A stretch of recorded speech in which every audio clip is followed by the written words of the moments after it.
Holy shit, look at that guy on the wrong side of the highway. He's going to kill somebody. God! Hey! Hey!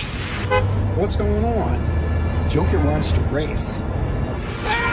All right, come on, let's go. Put your window down! He wants something. He's probably drunk. You're going the wrong way! What? You're going the wrong way! We're going. Yeah, how could he know? Thank you. You're going in the wrong direction! You're going to kill somebody!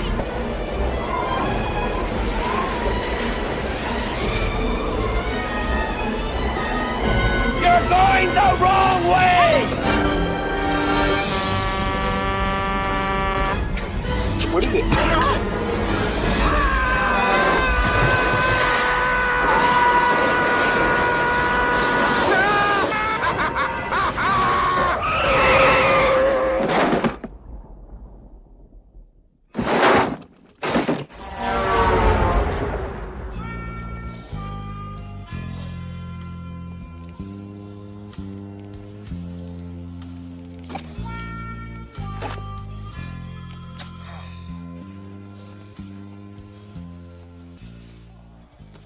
Hey, come on. Let's go, Captain Lindfors. Try again. Hey, everybody, is there a window open? I feel a draft. Wanted a kiss and call your mother. That was a good one. Hey, prehistoric forest.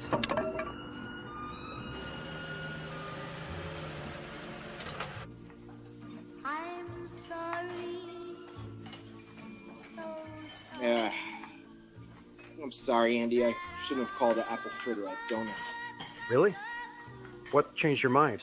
Well, might have been that 2x4 you hit me with out there. Hurts here, a little bit here, but mostly here. Yeah, well. Miss, are apple fritters donuts? Absolutely. I knew it. Yeah, well, anyways, I'll have a waffle. Ahoy, friends. It's me, Dave Landau. After a long night on stage, I like to kick back with a captain's hat and a fine cigar and watch the Dennis and Andy show. These guys are huge nerds, but they're the kind that you actually want to hang out with. Enjoy them. I do.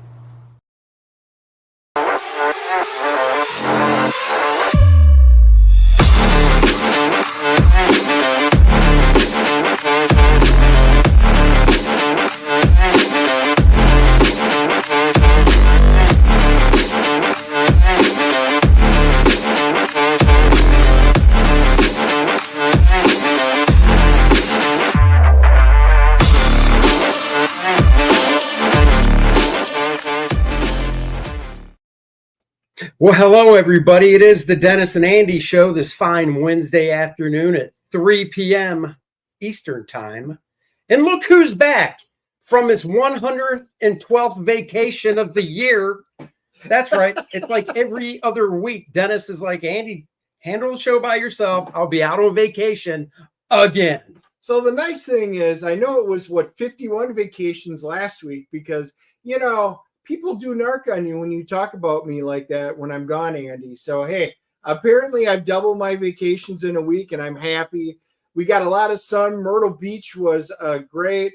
It was great seeing my best bud in the world and his I wasn't family. there. My other best bud in the world. Thank and you. The whole family. And it was a great week. I've never been to Myrtle Beach before. It was the week after the finale, apparently. And I don't want to say it was dead, but it was very nice. There was not completely packed. I've never experienced that at Myrtle Beach like that before. So I was extremely The week happy. after what?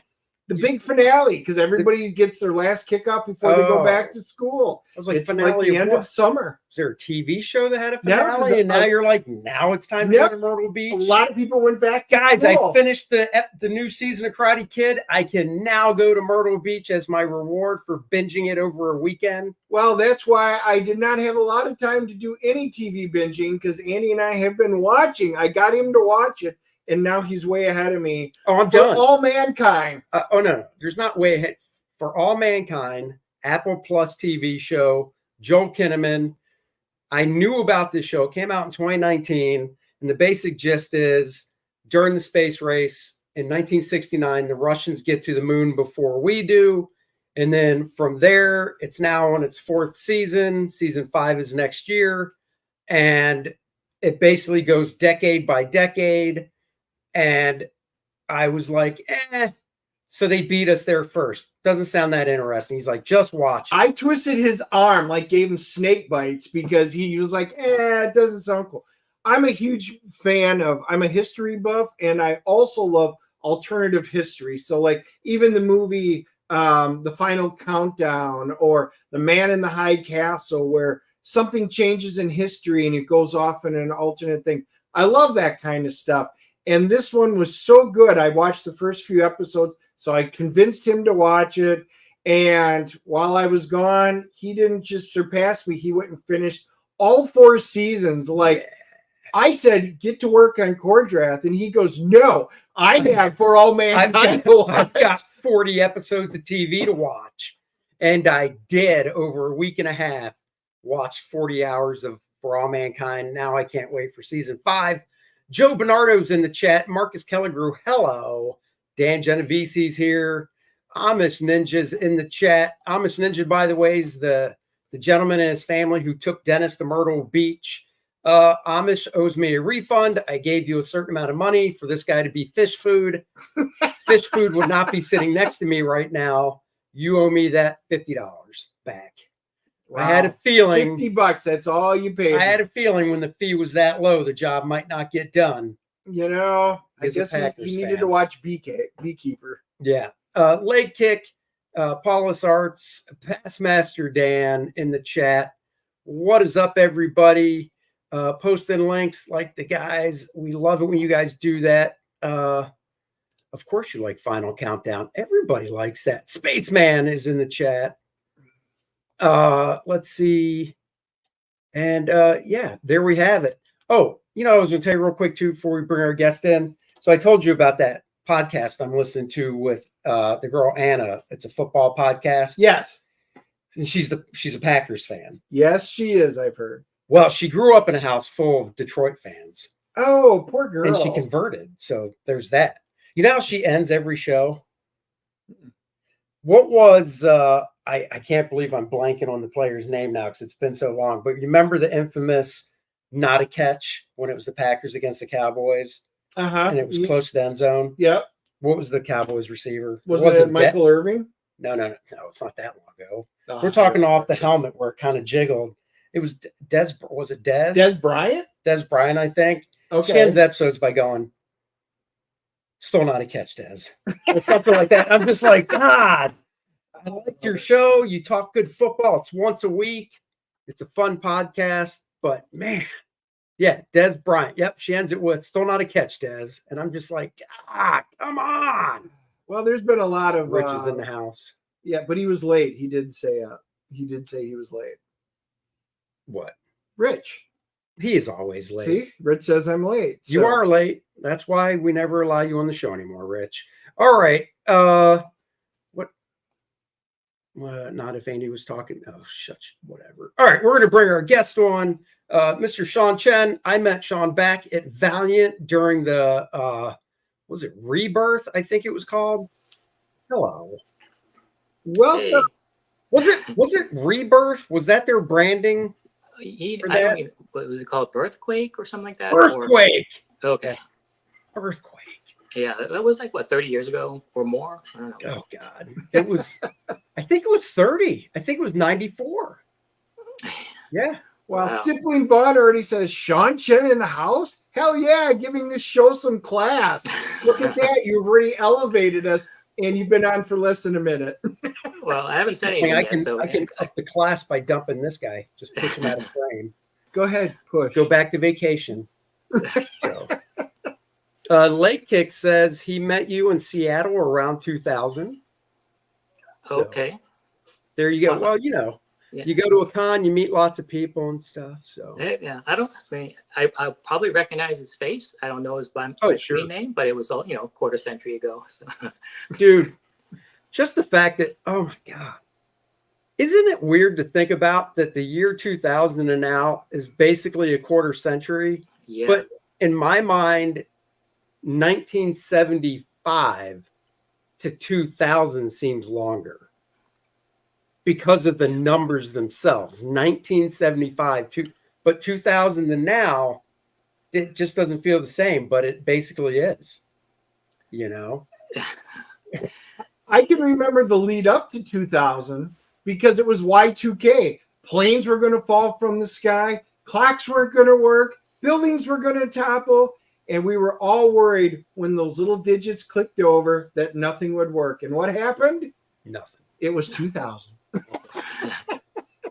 Well, we got a question right out of the gate for you. Comic Journey, is Sean doing New York Comic Con this year? Yeah, I will be there. I will probably spend most of my time wandering around Artist Alley. So you know what I look like, you can find me. Then I'll So be you at don't set up.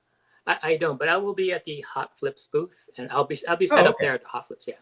Yeah. Oh, cool. That's good. Have you always been setting up with those guys, or is this something new? Or this is new. I mean, they invited me, so usually I just bum around and just find an open table in Artist Alley. 'Cause it's a local show for me, so I can just pretty much show up and just go there. I never really advertise it, but this time I'll be at Hot Flips, or you can find me in Artist Alley, and we can talk about whatever you want. So looking forward to it. Cool. Nice. Well, Dennis, kick us off. New guest to the show. We have our routine. We do. And look at you guys already churning in and viewing in. Numbers keep going up. So, guys, and for those of you that will watch this later, you'll have to go back and watch this beginning. So, Sean, first thing we like to find out is, if you're in the industry, that means you've got a love for comic books. When did you get your first comic book? Did you buy it? Did somebody give it to you? Do you remember what you got? Was it as a kid? Maybe you guys can tell me which comic this was, but I didn't really grow up reading Marvel and DC comics. They weren't really allowed in my house. So my first exposure of comics was much later, like in high school when I was into heavy metal magazines. So there was more European stuff and there's more anime. Oh, wow. But then the very first comic that I got, we were on this road trip to Florida and the car broke down. So we ended up in this kind of truck stop. And, these people at the truck stop really took good care of us. This is my mom and dad and the rest of our family and my grandparents. Sure. And so my mom wanted to show her appreciation by, like buying some stuff and giving them some money.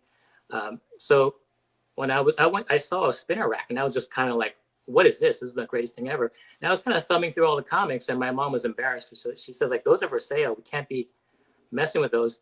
And then finally she said, well, pick out two. And then those will be yours. And then just don't touch the rest.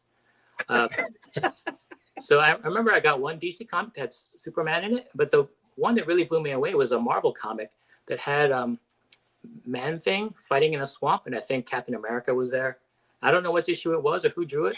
That's got to be a Marvel 2-in-1, I bet. Because I know Marvel 2-in-1 started the Thing, but I seem to remember, wasn't there a 2-in-1 with the Thing and Cap was in it as well? Because Man-Thing was in that there book were a few some times. 2-in-1s. I mean, our chat will probably know. How old were you roughly back then? I mean, that might help narrow it down. Were you a young kid or a teen? I was a young year kid. Was it? Or yeah, I mean, I'm not really good at figuring those things. I was a young kid, but I remember when I saw that comic, it just kind of it blew me away. And and there wasn't much exposure to comics after that because I kind of had just that one, and I can't even remember. I don't think I even read it. I was looking at all the art. Sure. No. I mean, that's. I can usually remember like what if it was a 25 or a 30-cent cover back when comic books were really affordable. All right, so we've got we've got Chris Thacker saying that's around the 54 to 55 issue range, so 78 or 79. Wow. See, our guys get on it. Marcus Yeah. is asking if it's a burn cover. I don't know. I can vaguely remember an image of something like that, but it also just could be because the Man Thing, was in Marvel 201 a number of times. I don't remember Cat being in a Man Thing book by himself. There was probably another hero there with Yeah, him. yeah. I remember one scene where he was kicking upward, kind of like out of the swamp at Man Thing. So it's like kicking. It's really weird, like using both feet to kick upward because the guy was, the monster was so big. Yeah. And I was like, wow, this is like not like any other fights I've ever seen. Like they really put, the artwork just captures all that energy and just does these things that are way larger than life. And that was the first exposure to the idea of comics being larger than life.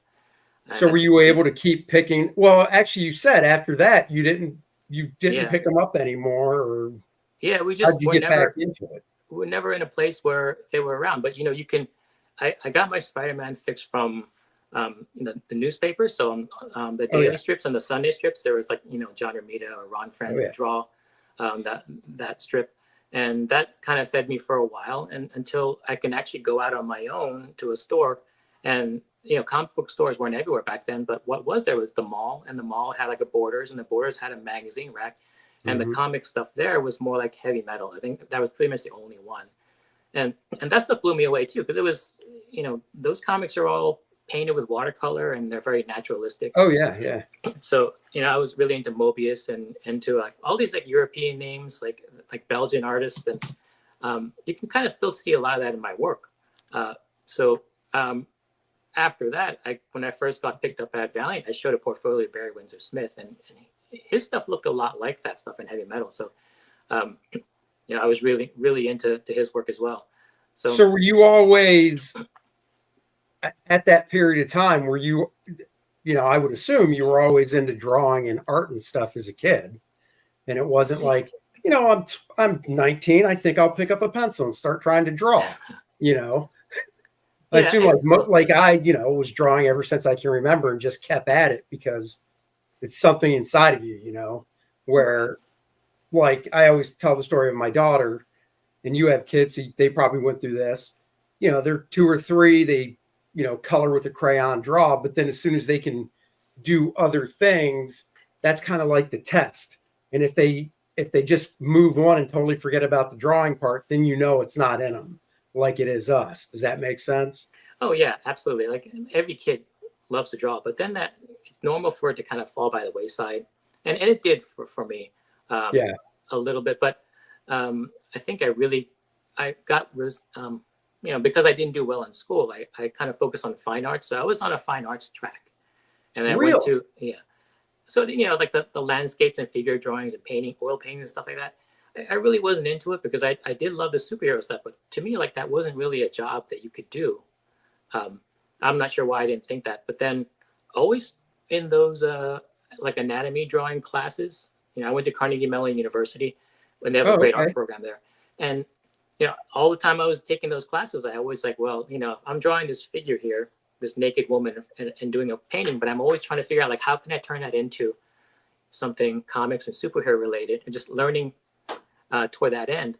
And then my major was industrial design, but when it came time to find a job, I couldn't really, that was tough getting a job there, but I had a secret portfolio on the side of comic book stuff. And I actually got a job there first. And, thank God, because, I didn't really know how to get into the industry, but it took a few years, but, I finally did. And then like the real learning started kind of on the job.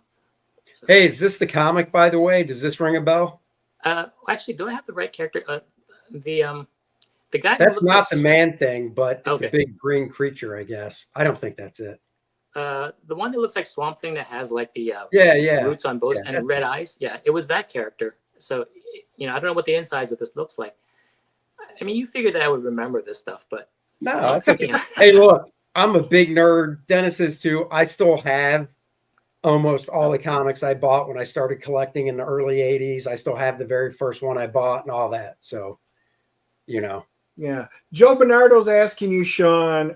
Sean, who who is your comic artist heroes that influenced you? Your style really doesn't really have any other artist nuances.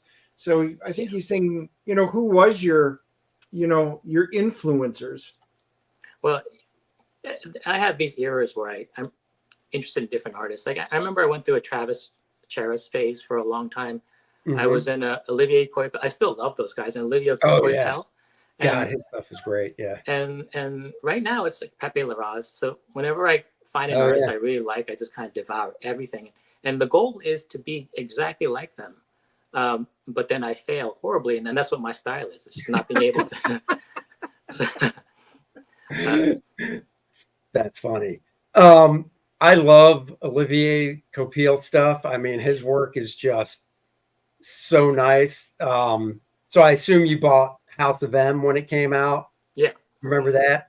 So Panini, the publisher Panini over in France, Italy, wherever France. it is, they put out an oversized hardcover of the whole House of M miniseries in black and white.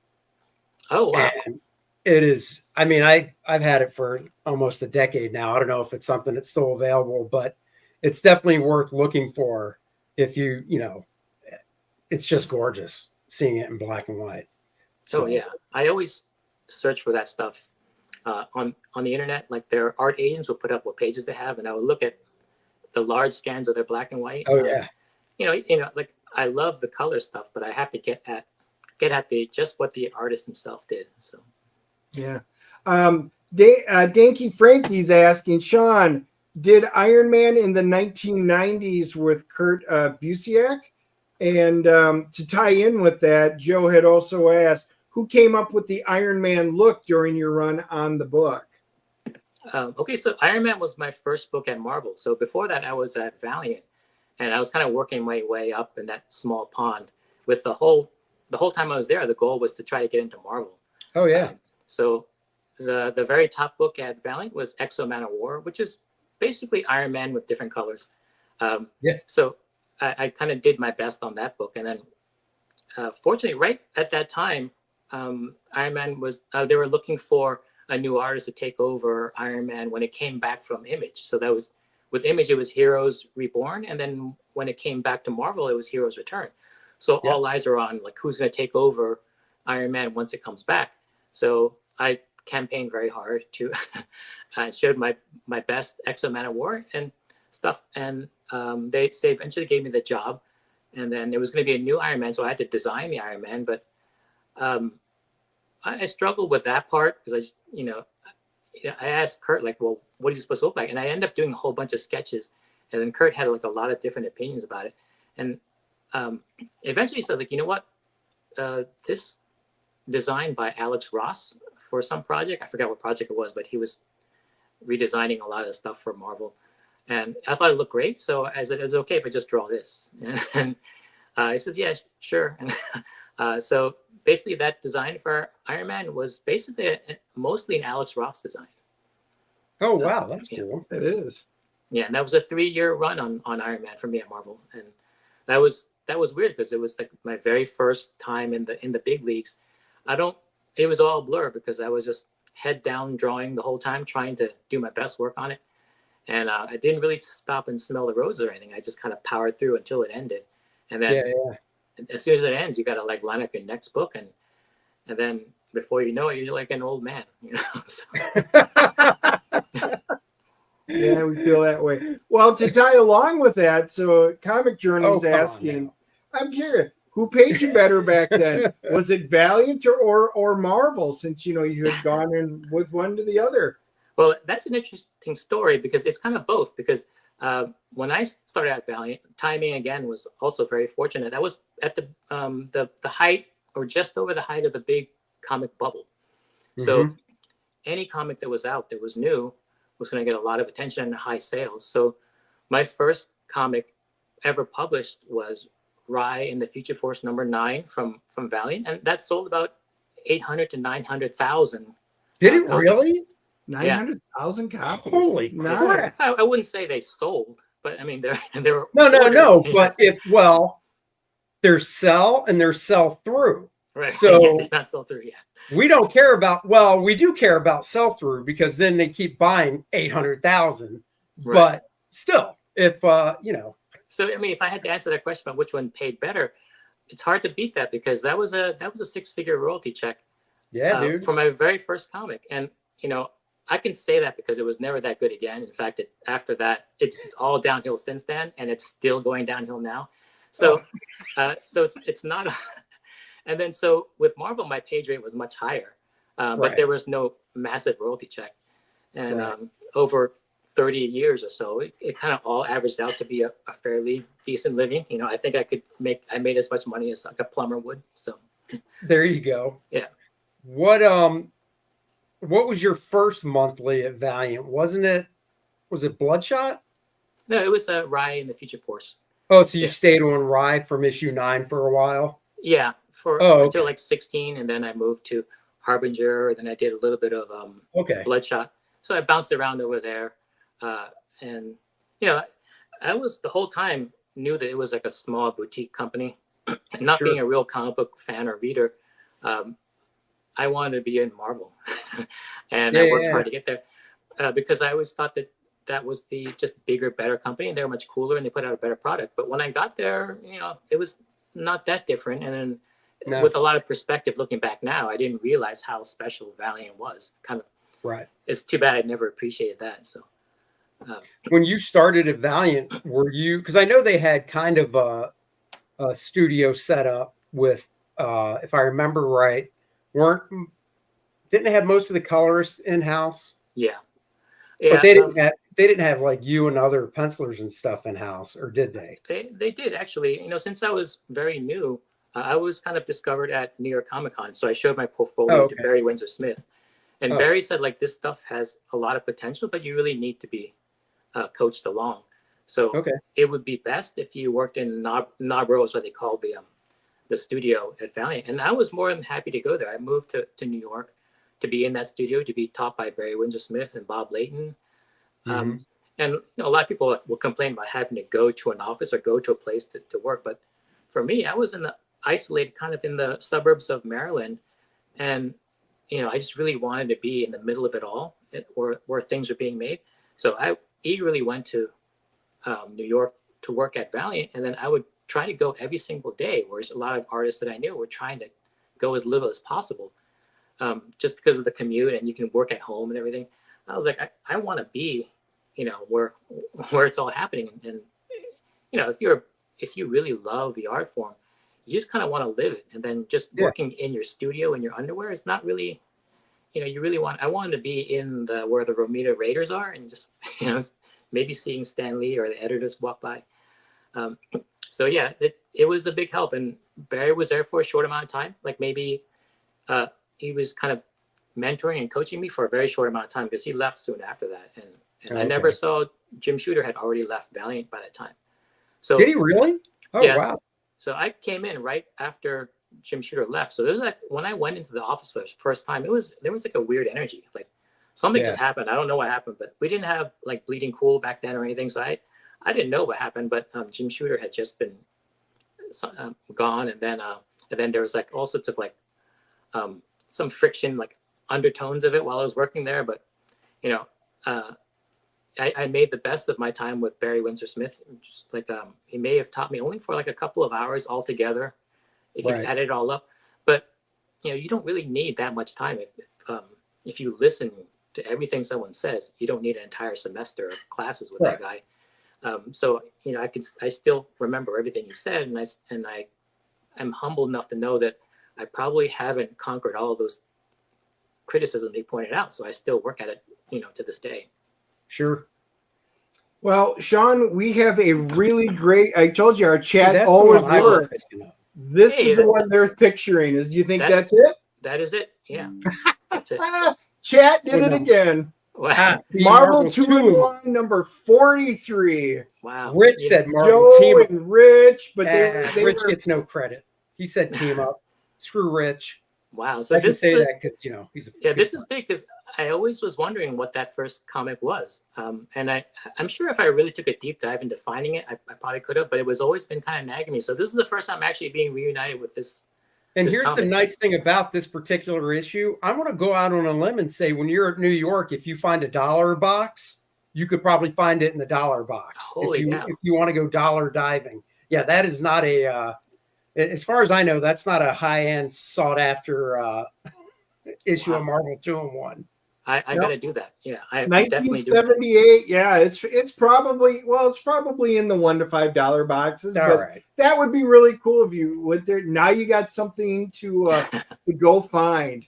Yeah. Wow, that was amazing. Thanks a lot. I mean, that's been on my mind for a long time. So Well, there mystery you solved.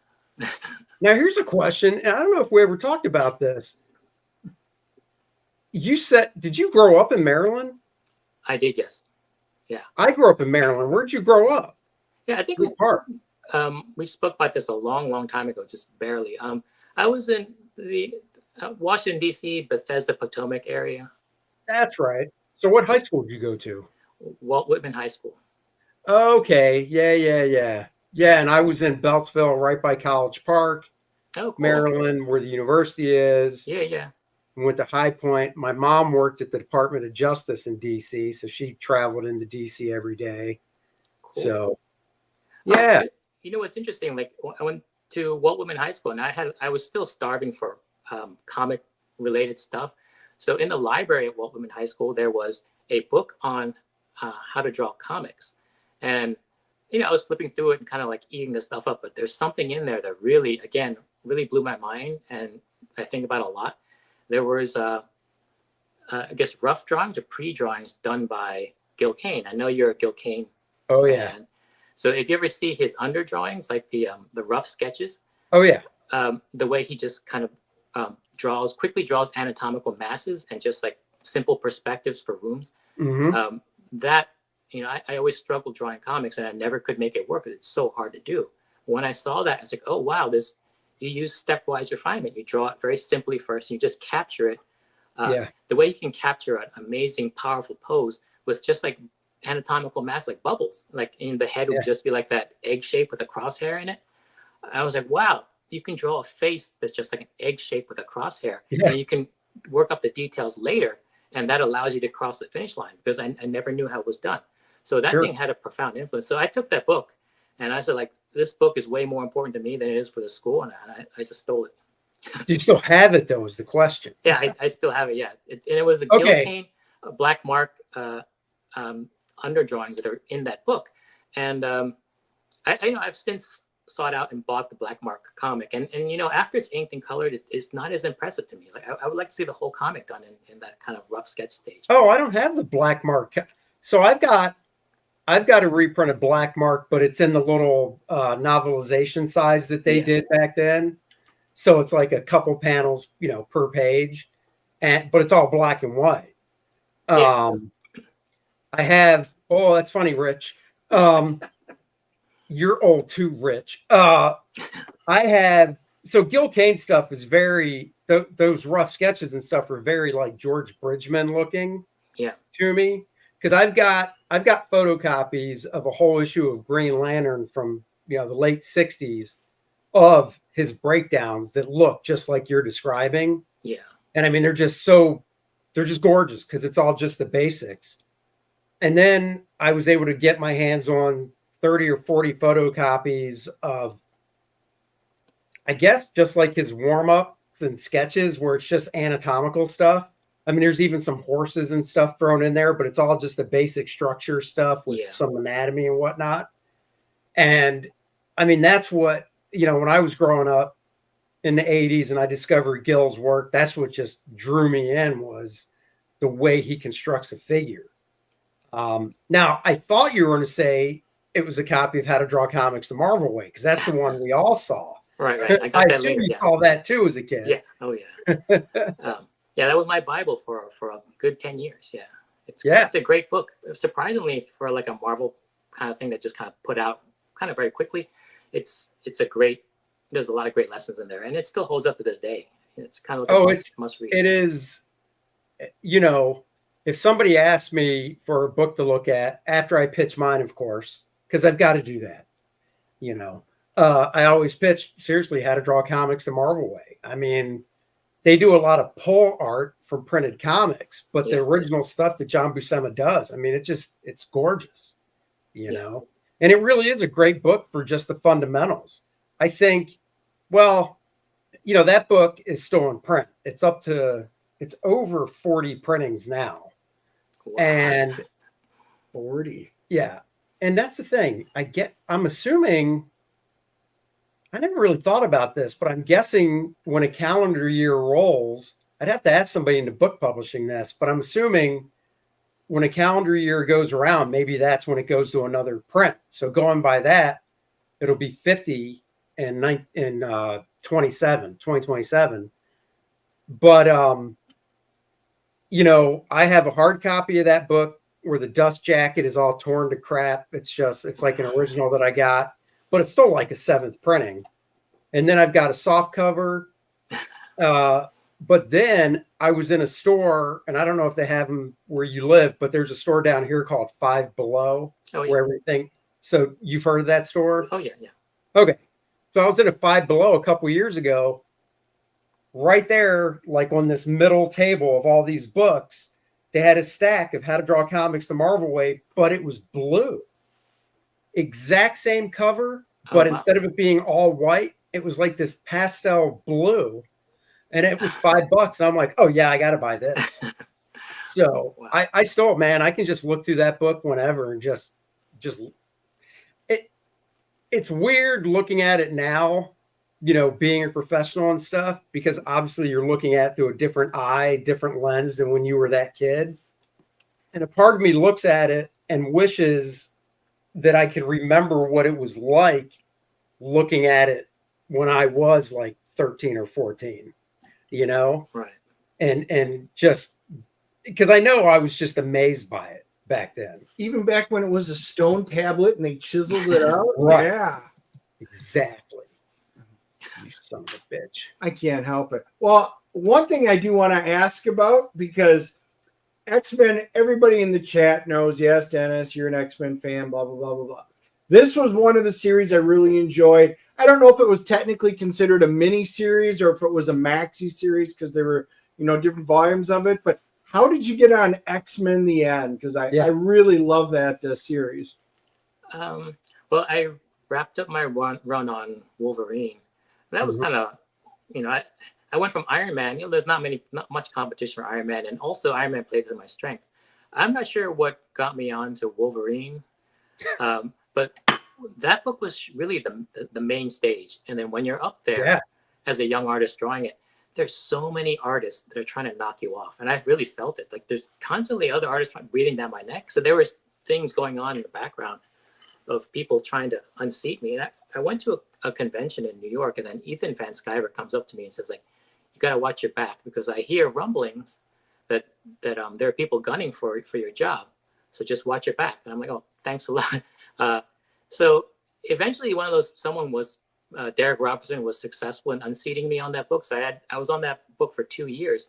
And then I was kind of in the dumps because I didn't know what to move on to next. So I went to Joe Quesada. It's like, I don't really know how much of a future I have here, because I don't know what book, like no one's asking me to do any books. So let's hang on for a little while. We'll get something going, because we got a lot of stuff coming up and we don't want to lose you. So not too much long later, he said, like, well, Chris Claremont is doing this maxi series, 18 issues long. Wow. And at that time, sort of like the end was like a kind of like a trope, because there was like the last samurai and that's the last everything. So they just kind of thought like X-Men the End would be a cool thing to do. And it was great in that you're working with Chris Claremont, and the idea of doing like I liked doing, it's my favorite group, X-Men. I was more an X-Men guy. I was never really an Avengers guy. So it was great in a way. But the fact is that every single X-Men character you drew were like old, you know, balls dragging on the floor. That kind of like all the women who were like Rogue or Storm, they all had leathery skin. And the book was just full of just old people. And the artwork is kind of worth absolutely nothing, because it's not their best look. But, you know, it was a lot of fun to do. And I think the thing that blew me away the most about it was that I had some preconceived notions about the writing process, but I can kind of tell, like with Chris Claremont, you kind of just make the stuff up as you go along. Now, And, when I knew it was a long series. I didn't know it was 18 issues. Maybe back then I did, but didn't it come out in like chunks of 6, like the first 6, and then it did, right? It was like 3 volumes of 6 each, right? Yeah. And was there a gap between the first, like once 6 came out, was 7 the month right after, or did it pick up with a new number 1? I don't really recall. Remember, to this day, like I don't know how I can never do 18 issues now. In fact, when we talk about Evermind, that's a lot of work. Yeah, it is. I mean, the book I'm doing now is 6 issues, and I'm kind of worried all the time about whether I'm able to cross the finish line with these things. So back then, 18 issues, I'm not sure how I did it, but I did kind of. I'm not very fast as an artist, and drawing for me it's exhausting. And I hear you. Especially, I've seen other artists draw. They kind of just like do and just draw. But for me, every single line I draw, I have to kind of check it and make sure. Mm-hmm. And I'm like Travis Sherris, kind of slow. So I'm not sure how I completed 18 issues. But there's one thing I did at Marvel to keep from getting fired or not have the stink of being slow. I did this scam where Dave Bogart would have this whiteboard and track your progress. So that the way he tracks your progress on a book, just to see how fast you are, is like when you turn in the first page, he puts a mark there on the calendar when you turn it in, and then when you turn in every other page, they put an X there until you get to the very, very end, and then you can kind of see how long it took you to do a book. So I just basically would not turn in the first page until I did about 12 or 15 pages. But then you wouldn't turn in all 12 or 15. You would just turn in like 5 or 6. Yeah. And then so, there was always problem with me trying to maintain the schedule. But when they looked at the whiteboard and said like, well, should we put Sean on a contract, or should we give him a big series or something? They'll look at the board and says, well, he's fast because it only takes him a month to do a book. I recall them taking like 2 months to draw a book, but just because of the way they do their spreadsheets, I had this reputation of being an on-time, fast artist. Oh, wow. Well, they must have had a lot of, I assume with X-Men then there was some good lead time because. Yeah, I think that's what did it.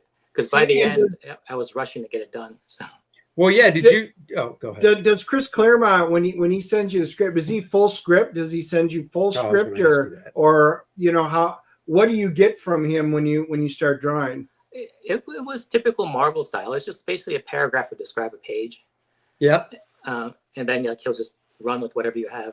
And I think like there are books like Watchmen where you need to just kind of spell out everything to the point where Alan Moore was actually drawing the pages and what he wants on each one. But I think with Chris, he has a very, like, they call it a pantser. You kind of just go by the seat of your pants and just kind of make things up. He'll take whatever I get and make something out of it. And I can tell the stuff is going on because he would set things up early on and they just never paid off. And I would ask him, that thing you brought up in the previous series, you never really closed it. And he's like, whoops, that kind of. So. Well, so before, because I do want to bring up Evermind, but I was going to ask that too. And I had a feeling it was plot style. So one, I'm assuming that was the first time you ever worked Marvel plot style was on that book, or did you work that way at Marvel before with someone? Oh, it was before that. I mean, I think X-Men the End was sort of in the middle of my term at Marvel. So I went from Iron Man to Wolverine to Elektra and some Avengers and but were those other ones full script panel by panel breakdowns? That we're still in that phase where it was just like the like a paragraph, like the plot style. Oh, okay. And then that whole thing about dictating every single thing from the writer, that came a little later after X-Men the End, and I don't think we're in a better place because of that. Because oh no, yeah, I asked because I did 2 issues of X-Men Forever with Chris, and when I got the job, and this is 2010 or 11, somewhere around there. So at this time I've been in the business for 20 years. And the editor, I never worked with the editor before. And he's like, now Chris writes plot style. Are you comfortable with that? And I go, yeah, my first job at Marvel in 92 was with Mark Grunwald, and he wrote that way. So I said, yeah, it's fine. And I preferred it. I mean, when I got those plots for X-Men Forever, it's like you said, it was like, 5 pages of comic book stuff on one 8.5 by 11 page, because it was just like these little paragraphs describing each page of what he wanted. You just basically was like, oh, okay, I can break this up however I want, and then he just wrote around it and stuff. It was a fun way to work.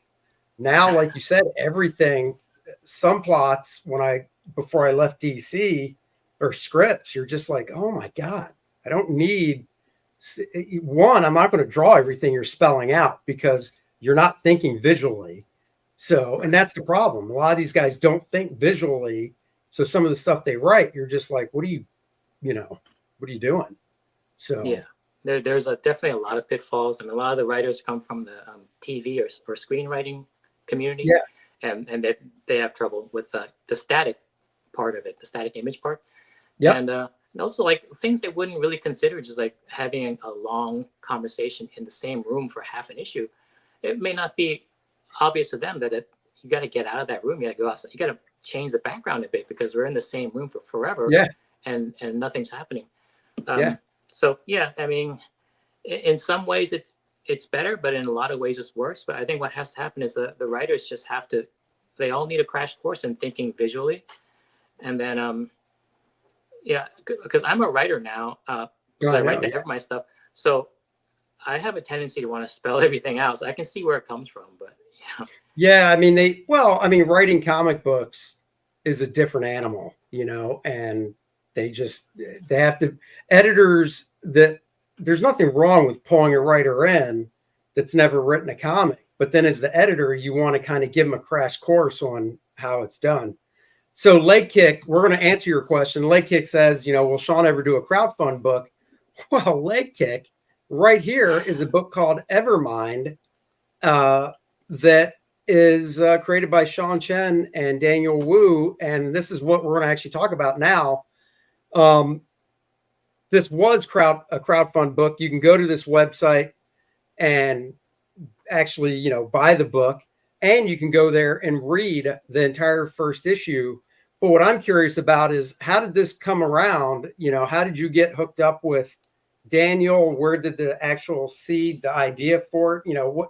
What's the deal with this? Well, okay, so the publisher is a guy that became a friend of mine, and he wanted to do something together, like a project, but we just didn't know what. So remember back in the days when sketchbooks were really popular, you can go to like San Diego Comic-Con and sell your sketchbook. Oh yeah. So I was in a group called the Boulevard with Tommy Lee Edwards and Bernard Chang, and we put out sketchbooks, and we try to put out stuff that's not so much all Marvel and DC. So we had to come up with some original stuff. So I did a drawing in there of a robot gorilla and a robot girl, just because I thought it'd be a cool image. And I put it in the sketchbook, and then it's there for sale at San Diego Comic-Con. So this guy comes around wearing this suit, and he was like looking through the stuff, looking at everything I had. And then he points to that one image and said, like, do you have more of this? Like, can you tell me about these characters? I was like, no, it's just a drawing. I mean, it looks like the cover of a movie poster, but really it's just a drawing. And he says, well, can you tell me what it's about? And I was like, no, it's just, robot girl. I have no idea what it's about. And then he's like, looked at me, and then he's just like, all right, thank you, and left. So the guy who was tabling next to me, he's like, dude, that guy's like one of these Hollywood types that are looking for, Marvel and DC are all spoken for in terms of like for exploitation as properties. So he's looking for anything that looks cool to turn into a property. So he told me like what I should have said was that this is absolutely, there's more stuff. You have to give me a week and I'll get back to you. But I was like, I was just about to bust, dude. I was just about to bust your balls and go, okay, if that happens again, call me and I'll tell you what to say. Because I was literally, you're telling the story, and I'm thinking to myself, no, it should have been, oh yeah, what, you want to know more about him? We could definitely talk, and you got to pitch it. So, so I showed that picture on my Instagram, and in the comments or in the caption, I kind of quickly told that story. So my publisher looked at it, and I think the idea that someone was interested in, like he asked me if I had a second chance at that experience, like what would I say the story is about? And so I kind of like made something up, and he said, well, let's dig deeper into that and it was sort of like a game, like to try to figure out like Sure. if I can bullshit my way through and make a story out of it. And after a while, we kind of took this game very, very far, and to a point where it was actually going to be like a really good, it would make a really good story. And then one day he says, oh, okay, we're going into production on this. And I'm like, it's really weird because I'm a kind of guy, like I really love writing and love the idea of writing, but because I'm an artist and I'm also not well read and I didn't do well in language arts in school, like I didn't think it's something that I could do. So what my publisher did, Carl Choi, was to just make this very slow and steady ramp from someone who doesn't write to someone who does, and knowing that I'm the type of person who would probably end the process every step of the way. But he made it so gradual and so easy that we kind of just slid right into producing this thing. So this is kind of like the end result of it. Is that's how the story came about. And I found out that you can't just come up with cool looking characters if you don't know who these characters are. There was really no interest in drawing it. But then when we started digging deeper into the characterization, the plot we kind of figured out, but it didn't really become interesting until you start engaging the characters. And then from that point on, it was like, I could do this book forever if they allowed me to.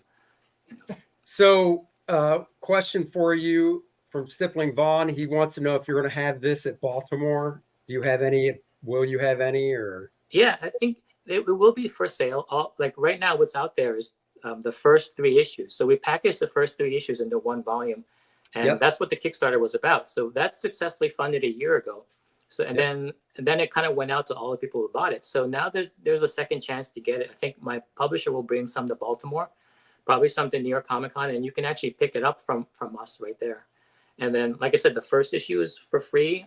You can kind of preview it and see what the story's about. If you like it, then you can. There's always a way. I want anyone who wants to read this. I want to get it into your hands. I can't promise it's going to be cheap. Whatever. I don't, because the publisher actually had to pay to get it printed. So it's going to be made available. Cool. I mean, like I said, I backed it and got the first 3 and read it and thought it was really cool. I think. Obviously, your art is really great. The coloring. I assume you had say in picking the colorist, or? Oh yeah, it's a friend of mine, Tom Chu, who's like. Okay. He's a really well-known colorist, so we work together a lot. Oh, cool. No, it's great when you can work with somebody that that close on something.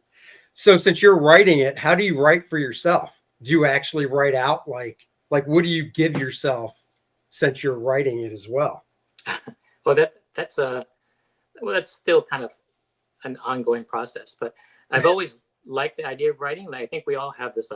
We all inherently love stories. Some people really love stories. I'm like one of those guys that when I watch a movie, if it's really good, it affects me for a long time, and I kind of devour any type of material I can find about the making of or what the writer was thinking, like any extra scenes or director's commentary. And then, like, I remember. I took the Robert McKee writing class. Oh, really? Like 30 years ago, like 25 years ago, I think. Yeah. Look.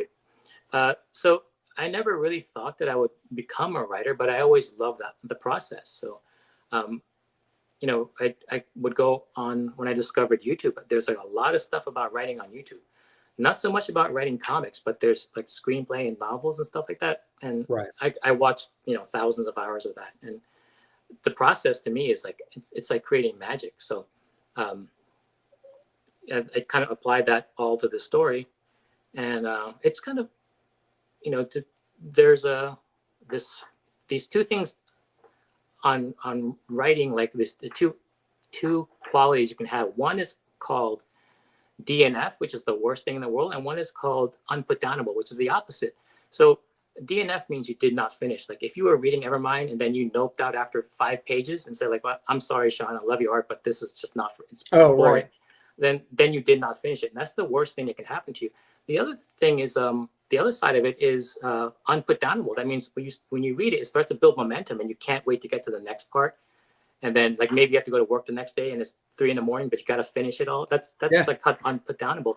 And what I discovered is there's a science to getting to the unputdownable. No matter where you are on the process, you can actually learn.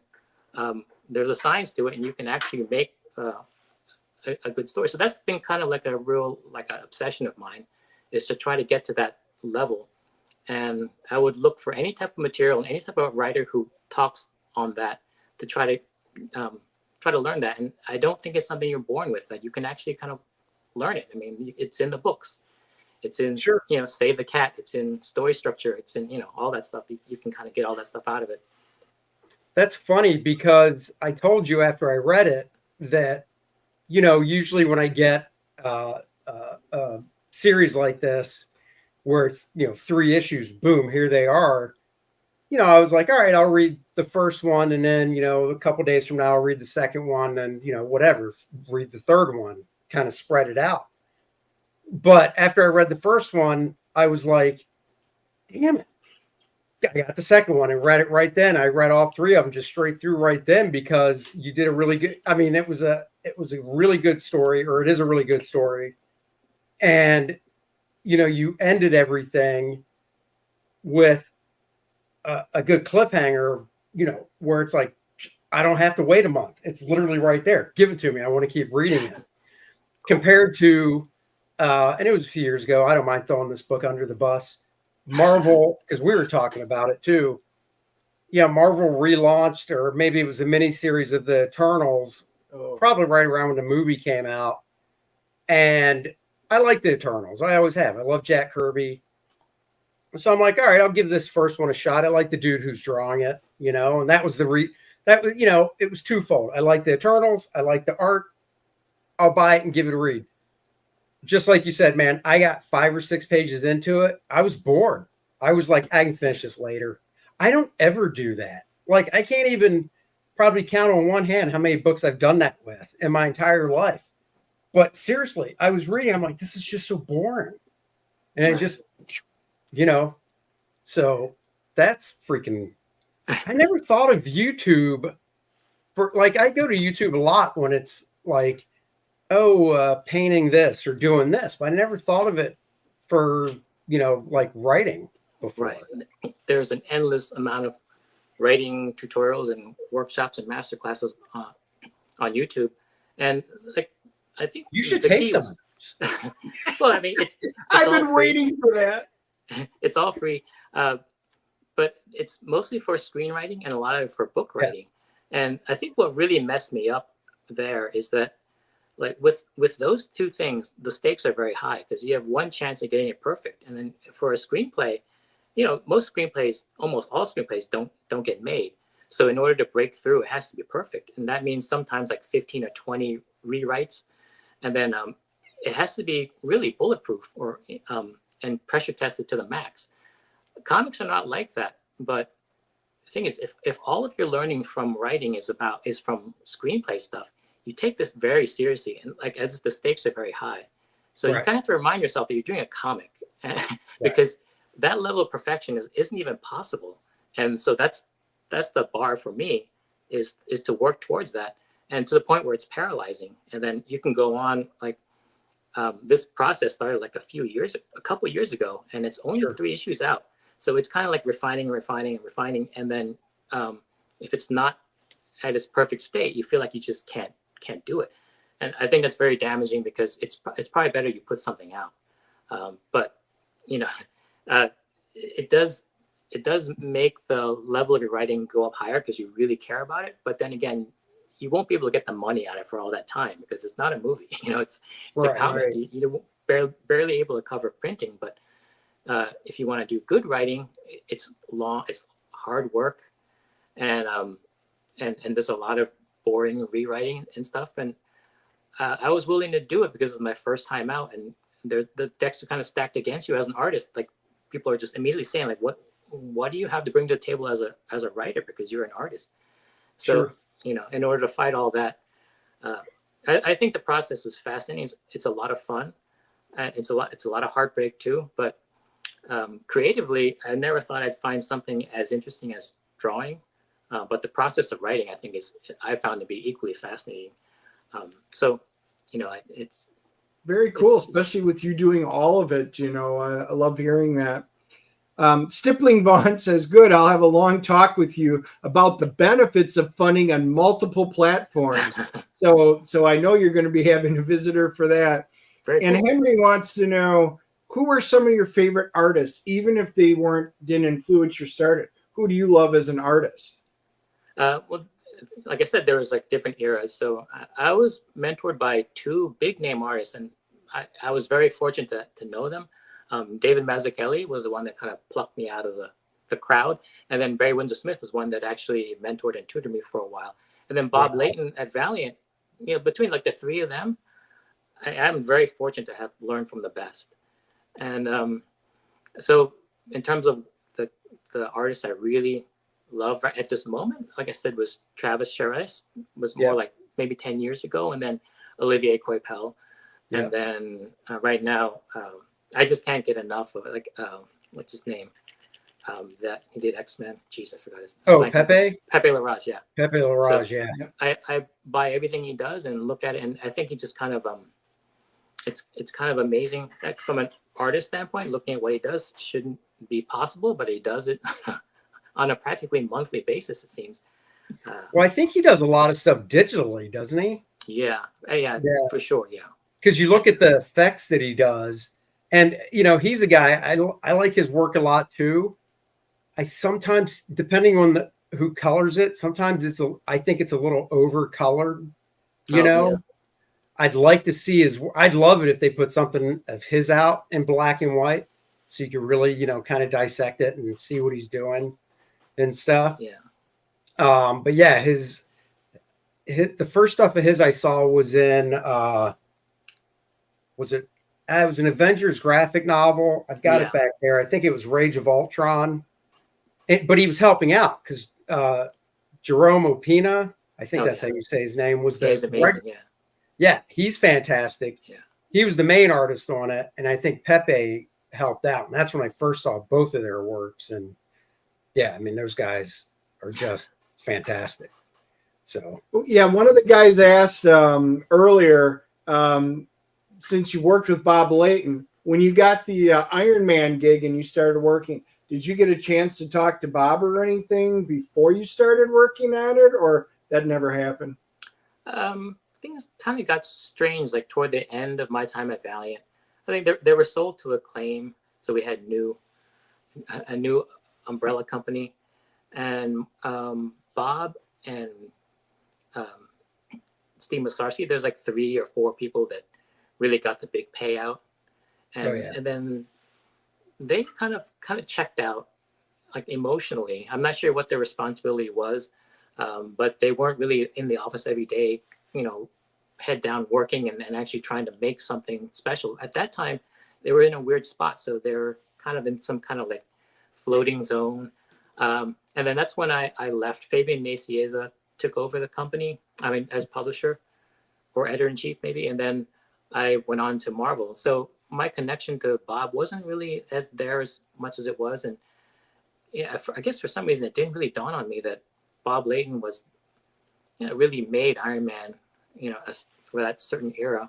And then I was on the book. I don't think I was thinking of that this was my era of Iron Man. I just thought that I was on this book for a while. So I didn't really know that it would kind of define a little bit of who I was as an artist. I didn't know it was going to be a 3-year-long thing. sure. But now, Bob Layton calls me his son. We were kind of like that, and it's just an honor to be on that same book. Like we kind of share that character, and it's very different from me, but I think he really made a mark on that character, and I was the artist on that book for a few years. So that's the most I can say. That's cool. What okay, so before we go, who obviously you ink your own stuff now, but who was your favorite inker that you worked with? That's tough because I think when you're an artist, I'm very meticulous and very much a perfectionist, and then someone will come over and then go over it. All I can see immediately is how everything fell apart. So I never really liked being inked by by anyone, but I would say of all of them, the best, I think Sandu Floria, who was, Oh, okay, yeah. yeah, I think he did all of X-Men in the end. Yeah. I think I really liked working with him. And then looking back at it now with perspective, like those inkers that they put on me were all great. Like they were doing great stuff, like Rob Hunter on Oh, Iron yeah, Man. Rob, yeah. Yeah, so, and I can really appreciate them now. It's just that back then I had these blinders on and was kind of like chasing after the wrong things in terms of like the finish quality.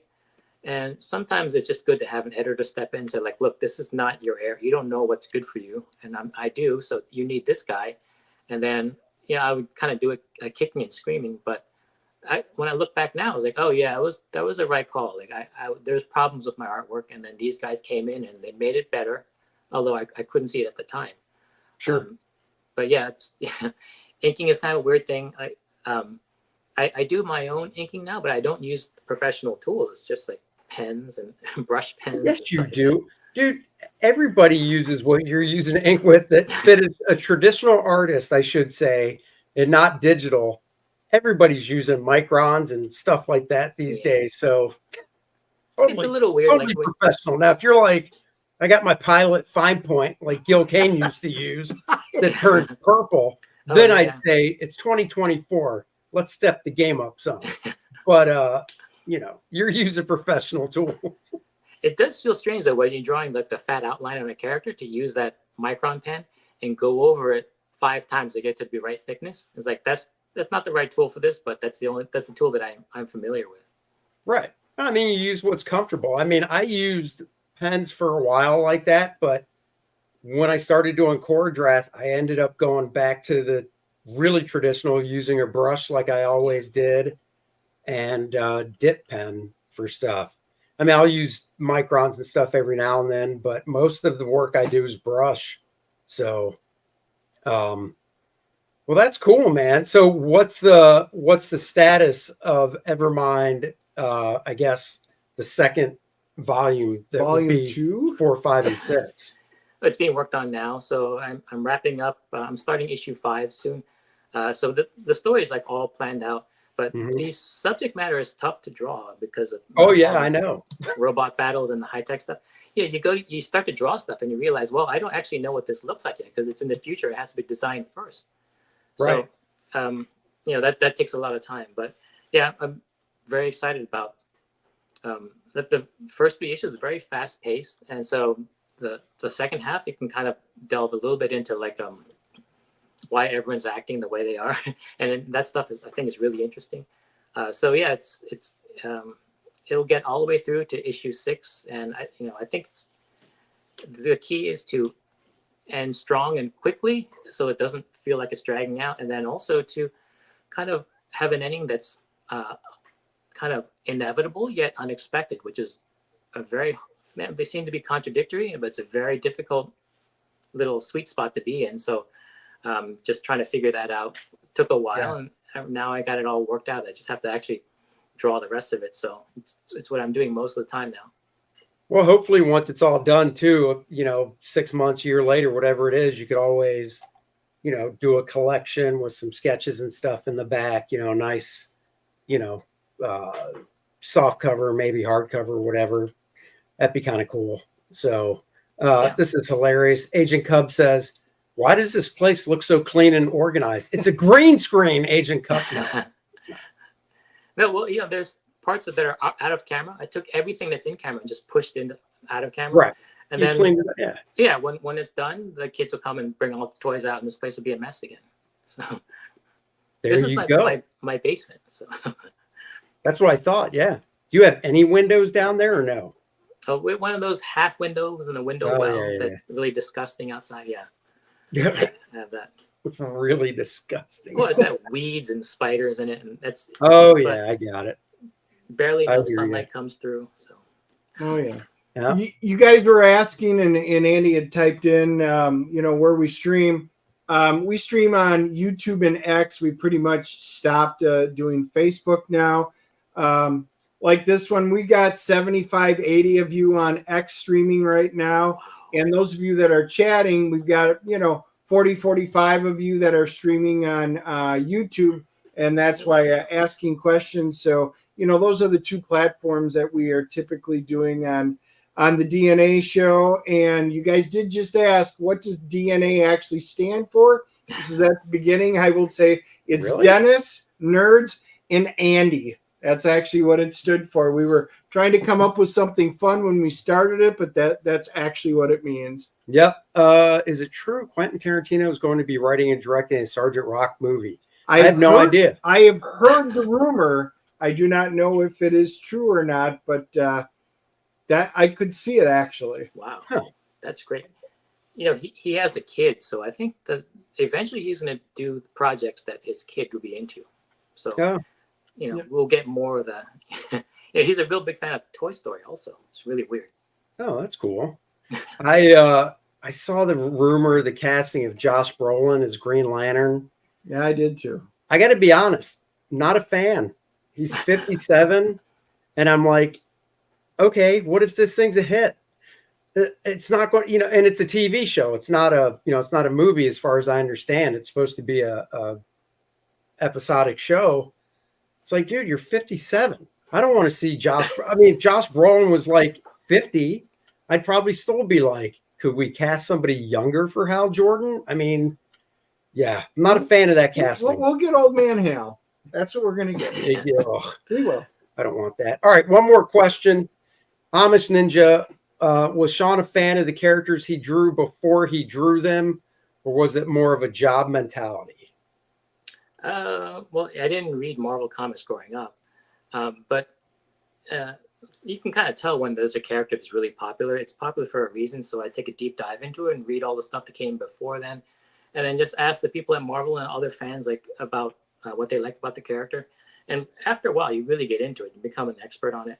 I think that's the only way to do it, because you don't really want to be like a carpetbagger in this business. I mean, it's so fan based, and if you don't serve the fans like they deserve to be served, you don't really deserve to be here. I think there's a lot of problems with comics now of people who weren't necessarily. I hate to be a gatekeeper, but I'm just talking about the quality of books. Like, you really have to, if you're not familiar with it, you got to really do your homework and you can become a fan of it. And if you don't, then maybe you should be doing something else. So I don't know. No, I totally agree. I mean, the state of some of the stuff that's coming out, it's sad, Yeah.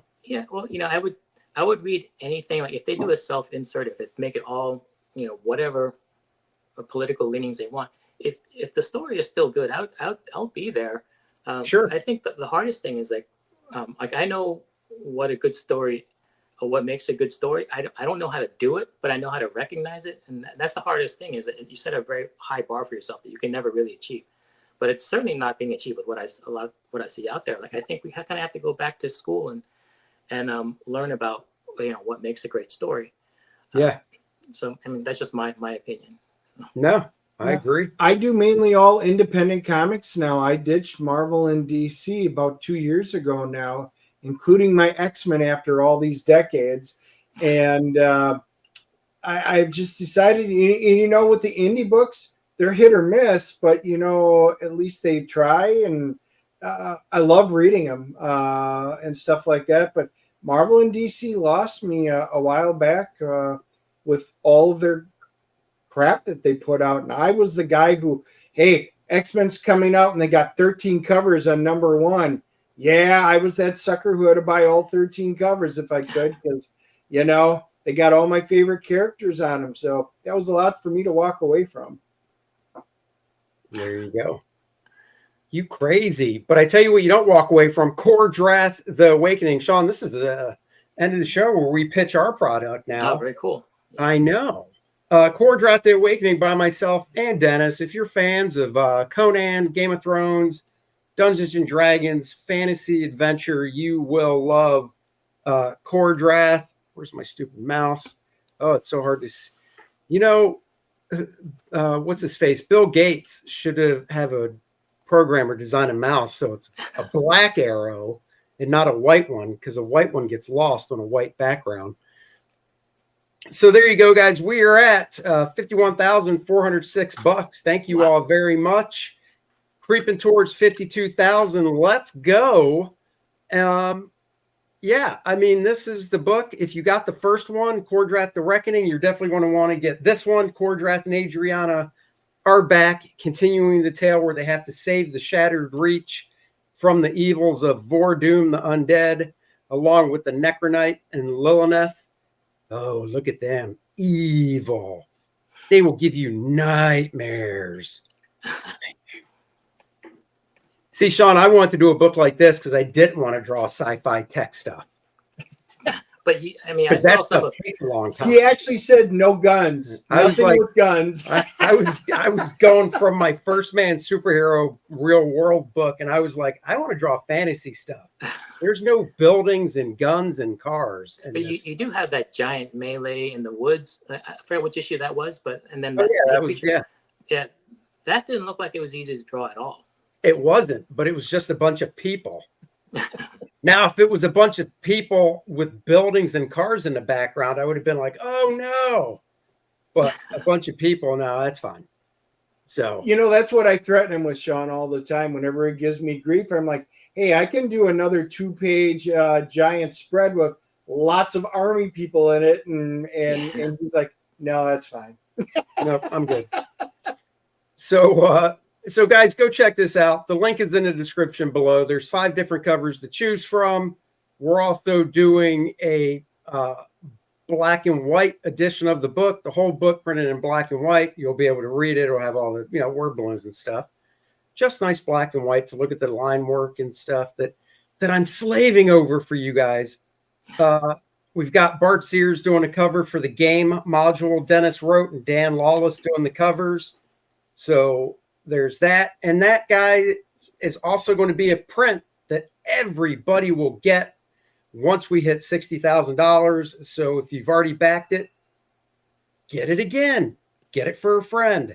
Share it out on all the social media. Sharing is caring, and it helps spreading the word. We've got the signed and graded version of the book you can get as well.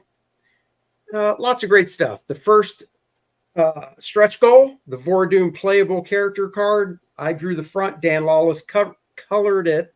And Dennis wrote some great stats on the back. So if you're into the role-playing, gaming and stuff, you can easily convert his stats and play him in a different game.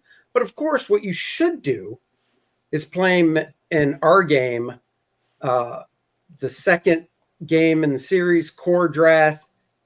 What's the name of this story? The Demise of Dracomort. That's right. The Demise of Dracomort. A whole new storyline, still set in Kor-Drath's world. It's just a little farther up the woods, but there's a dragon that was around a few centuries ago, a couple of generations ago, and the village wound up having to take him out, brought in an army, but one of his spawns survived and has come back to take revenge on the new village of Dracomort.